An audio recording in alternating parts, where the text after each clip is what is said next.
Ite por todo mundo annunciai a boa nova.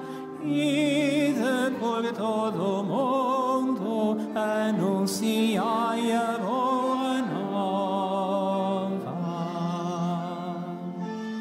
Ide por todo mundo annunciai a boa nova.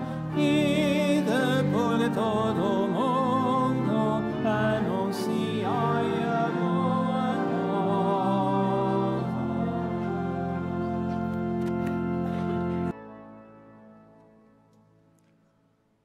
O Senhor esteja convosco. Ele está no meio de nós. Evangelho de Nosso Senhor Jesus Cristo, segundo São Lucas. Glória a vós, Senhor.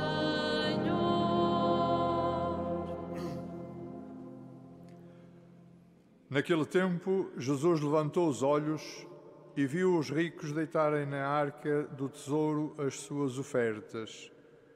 Viu também uma viúva muito pobre deitar 2 pequenas moedas. Então Jesus disse: Em verdade vos digo, esta viúva pobre deu mais do que todos os outros. Todos eles deram do que lhes sobrava, mas ela, na sua penúria, ofereceu tudo o que possuía para viver. Palavra da salvação. Glória a vós, Senhor.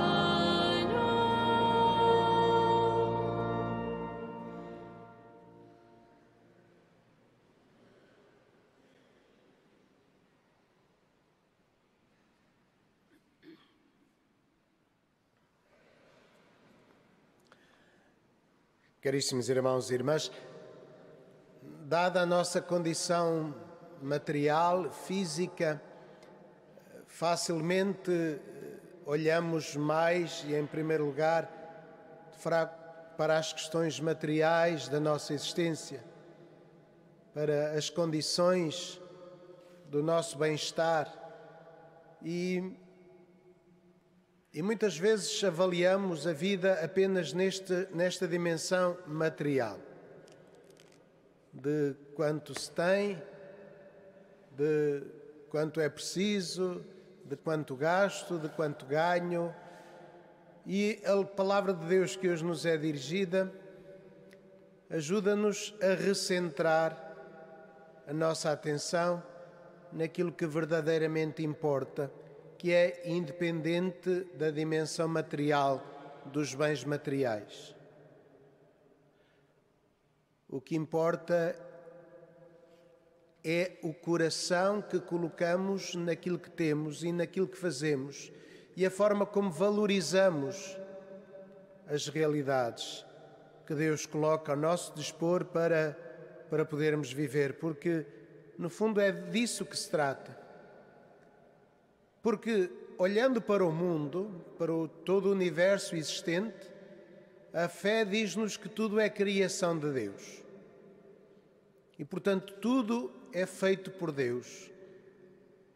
Toda a riqueza do mundo é originariamente algo que Deus criou e que depois, claro, o homem vai desenvolvendo, vai promovendo, vai, de facto, criando a partir de coisas que já existem, transformando melhor, porque nós nada criamos, transformamos o que já existe.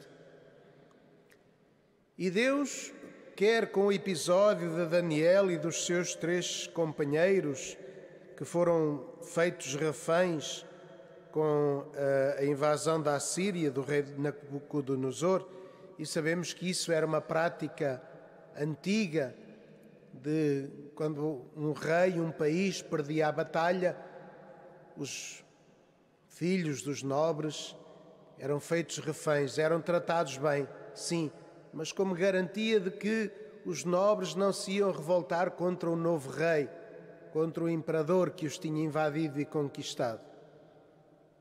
Era sempre uma garantia de segurança, e, claro, os reféns eram bem tratados, porque senão não valia a pena.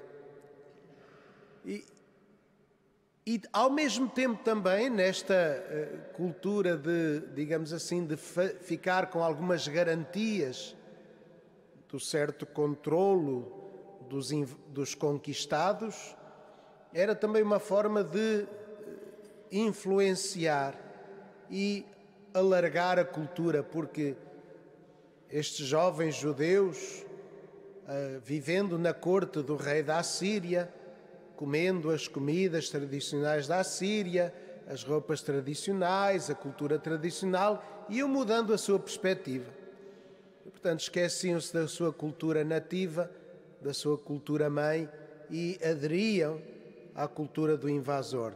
Também essa é uma prática humana milenar e que ainda hoje continua, de tentar pegar nos mais fracos para depois os formar à minha imagem, para lhes mudar a cultura, os valores, as tradições, de acordo com aquilo que é a cultura, os valores e as tradições dos poderosos. E com isso unificar o mundo, normalizar o mundo. Mas o que Jesus nos lembra com esta imagem dos ricos que davam muito dinheiro ao templo e desta viúva que deu apenas 2 moedas, é mostrar-nos que de facto o valor não está na quantidade, mas na qualidade. E o jovem Daniel e os seus 3 colegas também fazem isso. Abdicam dos luxos da corte da Síria. Querem viver uma vida frugal, apenas com aquilo que fosse necessário, simples, sem grandes elaborações, legumes e água. Também para não se corromperem, também para manterem de facto o seu coração reto na aliança com Deus, reconhecendo que aqueles, mesmo que dando boas condições, eram os conquistadores. Recusaram viver numa gaiola dourada, como se costuma dizer.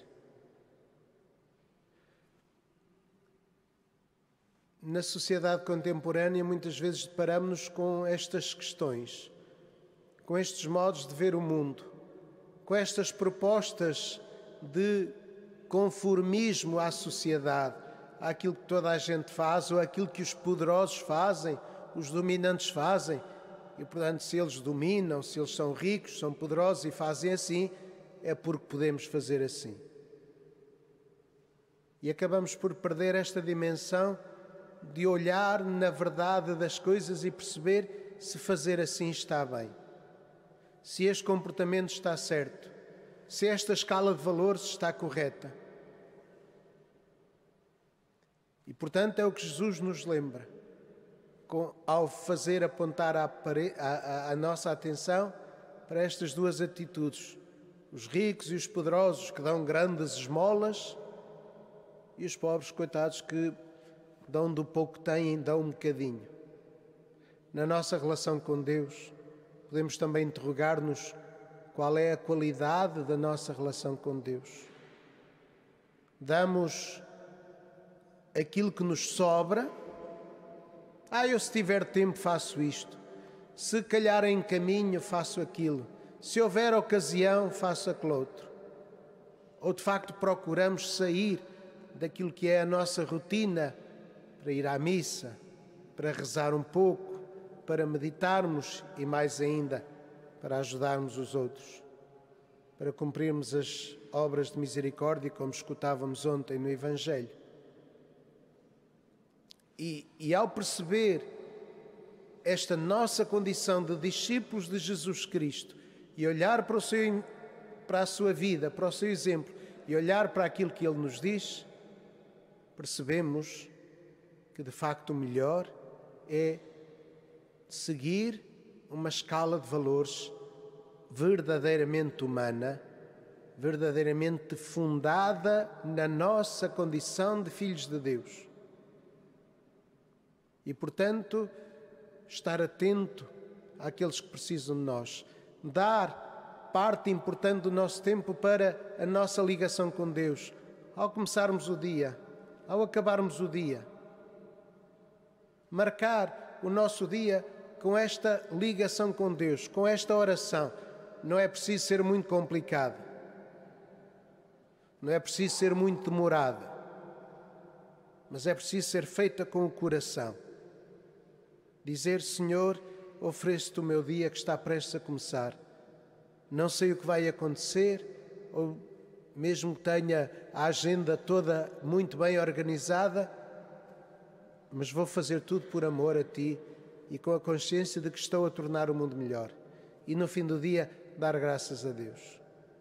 No fim do dia, pedir-lhe perdão ou desculpa por alguma vez em que em que seguimos fora do nosso percurso, fora do ideal cristão, do ideal do discípulo de Cristo. Nos nossos negócios, termos atenção se de facto somos verdadeiramente discípulos de Cristo, justos, honestos, verdadeiros, equilibrados. No nosso trabalho somos responsáveis, somos competentes, cumprimos os nossos deveres. Com os esposos, de facto, damos-nos ao outro, à pessoa amada, completamente, ou aproveitamos e escravizamos a pessoa amada? E esta é a nossa vida, percebendo que, por mais conforto e riquezas que tenhamos, se isto não assentar numa escala de valores, assente na nossa fé em Deus, não vale a pena. Não vale a pena porque é passageiro, porque é fachada. E foi isso que fez Nabucodonosor. Aqueles que viviam bem, confortáveis, com os banquetes da corte, etc., não tinham a capacidade de percepção, de análise, de coisas que tinham estes 4 jovens judeus que viviam frugalmente. Viviam frugalmente, que se fixavam apenas naquilo que era essencial, fundamental. E este é o nosso caminho. E neste tempo de crise em que vivemos, não apenas crise económica, mas sobretudo crise de valores, da qual a crise económica depois advém, não tenhamos dúvidas nenhumas. Procuremos então fundamentar os nossos valores, assentar a nossa escala de valores humanos e depois tudo o resto, mesmo com menos recursos, menos com mais frugalidade, ganham outro sentido e encontramos sempre o caminho certo, o caminho da verdadeira felicidade. Confiemos a Jesus Cristo. E como Ele nos ensina, saibamos encontrar a riqueza nas pequenas coisas.